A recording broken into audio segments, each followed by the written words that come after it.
Thomas in Worthing is my next caller, and probably my last caller this evening. Thomas, hello. Good evening. I better make it count then, hadn't I?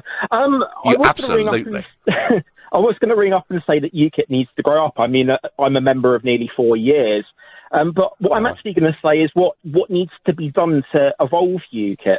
Now, you yourself earlier in the show was talking about environmental issues, kind of humanitarian issues, wildlife, that kind of thing. That's very left-wing. That's, very left-wing.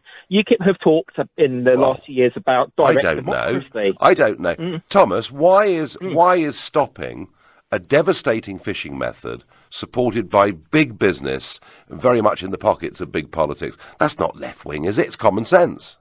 I think it's probably perceptually left-wing. And this is another problem that UKIP have. They're perceived as being a secondary Conservative party, and this is where I think UKIP can actually move forward.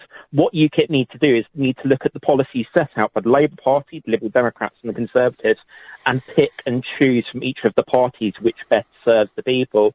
And, I mean, if you look at the general election that's just passed, it's provable that the votes are very easily movable between the Labour Party and the Conservatives and the Labour Party. So what UKIP needs to do is establish themselves as a party that's separate from the three main establishment parties and takes the best from all of those parties and set them across. Thomas, I'm going to disagree with that. I don't think UKIP needs to take sort of, pick and mix, as it were, from the other parties. I think UKIP at its best was coming up with innovative, fresh, new policies and ideas. And you know something? That 2015 manifesto was independently costed by an outside think tank. It's the first time in British politics any political party had ever done that. So I do think, Thomas, that crossing the left-right divide, you're right. Actually, in many ways UKIP did that because a lot of Labour people voted UKIP certainly in 2015. They did in real numbers. Thomas, UKIP needs fresh thinking. That's what I would put to you.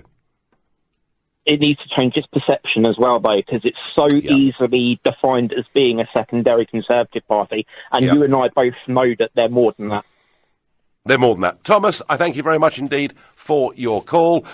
Very interesting. Most of you, nearly all of you tonight, disagreeing fundamentally with William Hague and saying, actually, advocating parties closed down, frankly, is a little bit patronising. There's room for lots of views in public life and in politics, and many of us think that Brexit, actually, to be frank, is far from over.